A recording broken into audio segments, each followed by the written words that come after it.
তো এই দেখো আজকে বানিয়েছিলাম মোচা, চিংড়ি মাছ দিয়ে মোচা। তো যাই হোক, আজকে মোচাটা সত্যি খুব সুন্দর হয়েছিল। তাই আমি ভাবলাম যে চলো আজকে তোমাদের জন্য এই ভিডিওটা দেখাই। তো এই দেখো, মোচা তো অলরেডি আমি কাটতে বসে পড়েছিলাম আগের দিন রাতে। অ্যাকচুয়ালি কী বলো তো, মোচা ছুলতে তো অনেক টাইম লাগে। এবার দিনের দিন মোচা ছুলে কেটে করাটা হয়ে ওঠে না, মানে আমি তো টাইমই পাই না। তাই ভাবছিলাম একটু টিভি তো দেখছি, দেখতে দেখতে এই ফাঁকে একটু মোচাটা কেটে রাখি, যাতে আমার সকালবেলা একটু সুবিধা হয়। তো যাই হোক, মোচা তো কাটা হয়ে গেছে। এবার পরের দিন সকালবেলা এবার এগুলো কোচানোর পালা। এগুলো আমি না সব ফ্রিজে রেখে দিয়েছিলাম ভালো করে প্লাস্টিকে করে। তো যাই হোক, ভালোই আছে। আর এবার হচ্ছে আমি একটু হলুদ জলে মোচাগুলো কেটে কেটে রাখবো, যাতে কষটা না ওঠে। তো যাই হোক, কাটা তো হয়ে গেছে। এবার আমি একটু ব্রেকফাস্ট করে নিলাম, এই যে তালের ক্ষীর আর রুটি, এগুলো খেয়ে নিলাম। একদম খাঁটি বাঙালি বলো। তো যাই হোক, এইবার হচ্ছে মোচাটা সেদ্ধ করার পালা। মোচাটা তো কোচানো হয়ে গেছে, ভালো করে ধুয়ে রেখেছি জানো।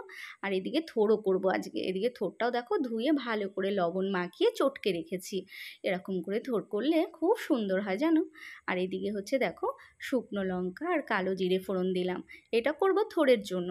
থোড়ে না শুকনো লঙ্কা আর কালো জিরে ফোড়ন দিয়ে বেশ ভালো লাগে। কাঁচা লঙ্কা চিড়ে আর নামানোর সময় একটু ধনেপাতা, আর কিচ্ছু লাগে না।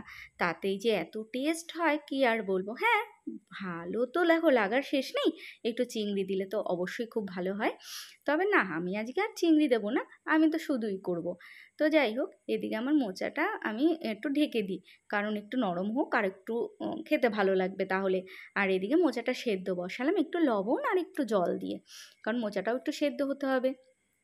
আর এদিকে দেখো, আমার মোচাটা কিন্তু অনেকটাই সেদ্ধ হয়ে গেছে। তো এবার ভাবলাম যে ঠিক আছে, যখন সেদ্ধ হয়েই গেছে এবার জলটা ঝরাতে দেব। আর এদিকে আমার মোচা সেদ্ধ হতে হতে পাশের গ্যাসে কিন্তু থোড়টাও কিন্তু আমার হয়ে এসছে। আর এবার হচ্ছে থোড়ের মধ্যে অ্যাড করব ধনেপাতা আর একটু মিষ্টি, ব্যাস তাহলেই আজকে আমার থোড়টা সুন্দর হয়ে যাবে। বিশ্বাস করবে না, সকাল দিকে এত কাজকর্ম থাকে, পুরো ছড়িয়ে ছিটিয়ে ফেলি আমি রান্নাঘরটাকে। তো যাই হোক, খারাপ লাগে যখন অন্য কারোর এত সুন্দর গোছানো গাছানো ভিডিও দেখি, তখন আমার খুব মানে কষ্ট হয় যে কেন আমি পারি না। কিন্তু কী করবো বলো, সকালবেলায় এত কাজকর্ম থাকে যে আমি গুছিয়ে উঠতেই পারি না। তো যাই হোক, তার মধ্যে আবার এক হাতে ভিডিও বানাই। যাই হোক, অনেক কষ্ট হয় জানো তো, তার মধ্যেও ভালোবাসি। তো তার জন্য হাজার কষ্টর মধ্যেও যেন সুখটা খুঁজে পাই এই ভিডিওর মাধ্যমে। আর এদিকে মোচাটাও দেখো সেদ্ধ হয়ে হয়ে এসছে। তো যাই হোক, এবার হচ্ছে মোচাটাও আমি জল ঝরাতে দিয়ে দিয়েছি, সেটা আর তোমাদের দেখালাম না। আর এদিকে দেখো, থোড়টাও কিন্তু আমার হয়ে হয়ে এসছে। তো এবার হচ্ছে থোড়টা নামিয়ে দেবো। জানো তো, থোড়টা আজকে খেতে কী যে ভালো হয়েছিল, তোমাদের বলে বোঝাতে পারবো না। তো যাই হোক, থোড়টা এই দেখো লাস্ট পর্যন্ত এইটুকুনি হয়েছিল। আর থোড়টা সত্যি বলছি আজকে খুব সুন্দর লেগেছে খেতে জানো তো। তো যাই হোক, থোড় তো আমার হয়েই গেল। এইবার হচ্ছে একটু মোচাটা করার পালা। এই যে আলু কুচিয়ে রেখেছি, পাশে চিংড়ি মাছ, এটাকে কিন্তু আমি আগের দিন ফ্রিজে রেখে দিয়েছিলাম। আর এদিকে একটু আদা, টমেটো আর কাঁচা লঙ্কা রয়েছে। তো যাই হোক, এবার আলুগুলোতে একটু ভেজে নেব। এই সময় জানো তেল ছিটছিল, তাই আমি দৌড়ে দৌড়ে একটু সরে যাচ্ছিলাম। তো কী করবো বলো, হাতে তো মোবাইল থাকে, এদিকে আলু দিচ্ছি, তেলটা এত ছিটছিল কি আর বলি। তো যাই হোক, এবার হচ্ছে আলুর মধ্যে একটু হলুদ আর লবণ দিয়ে আলুগুলো সুন্দর করে ভেজে নেব।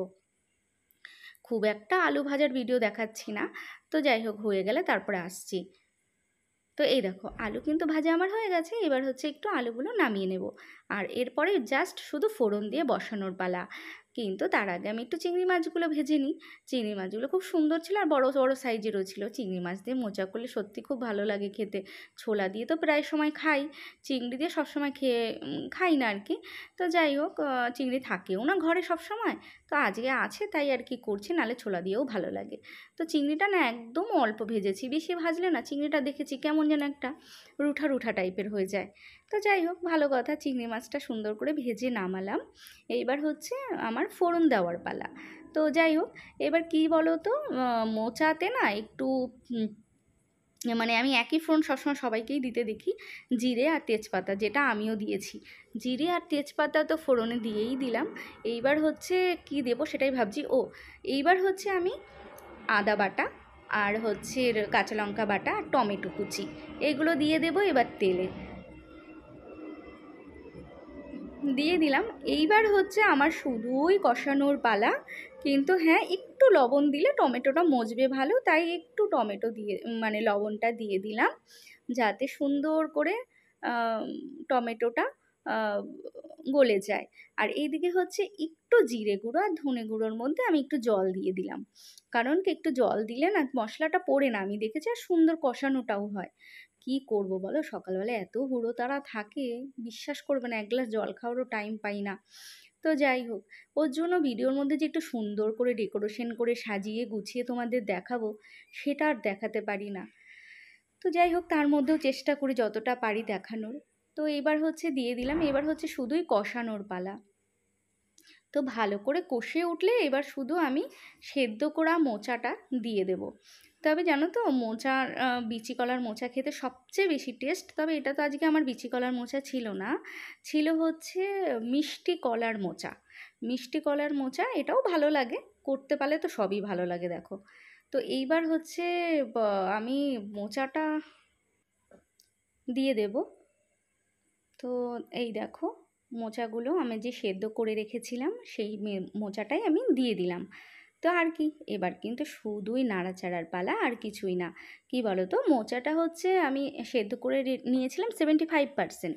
তো এইবার কিন্তু বাকিটা আমার মশলার সাথে আমি করছি। তো এই যে সুন্দর করে যখন মোচাটা কিছুটা হয়ে এসছে, এইবার হচ্ছে বাকি আলু আর চিংড়ি মাছটা দিয়ে বাকিটা করব। অ্যাকচুয়ালি আলুটা অনেক আগে দিয়ে দিলে আলুটা না ঘেটে যায়, অ্যাকচুয়ালি আলুটা চন্দ্রমুখী আলু, আর আলুগুলো না খুব তাড়াতাড়ি গলে যায়, ওই জন্য আমি আলুটা একটু পরে দিলাম।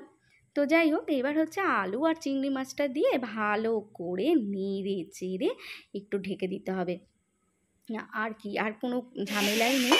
তবে জানো তো, ইউটিউবে আমি যখন দেখি যে মোচার এত গুণ বা থোড়ের এত গুণ, তখন আমি ভাবি যে প্রতি সপ্তাহে আমরা একদিন অন্তত মোচা বা থোড়টা রাখবো, কারণ মোচা থোড়ে এত গুণ। আর দেখো, দামও তো খুব একটা বেশি না। হ্যাঁ, রান্না করতে একটু কষ্ট বা কাটতে কষ্ট, সেটা তো দেখো সব কিছুতেই একটু গুণাগুণ ভালো, সব কিছু পেতে গেলে একটু কষ্ট করতেও হয়, কিছু করার নেই। ওই যে বললাম, টিভি দেখতে দেখতে এগুলো করে ফেলি। আর এদিকে দেখো, কথা বলতে বলতে দিয়ে দিলাম কিন্তু গরম মশলা, আর এবার দেবো ঘি, যেটা কিন্তু দিতেই হবে নামানোর আগে। আর ঘি গরম মশলাটা দিয়ে তাড়াতাড়ি করে নেড়ে চেড়ে ঢেকে দিতে হবে, তাহলে গন্ধটা খুব সুন্দর হয়। তো যাই হোক, কথা বলতে বলতে আমার কিন্তু প্রায় মোচাটা হয়ে গেছে।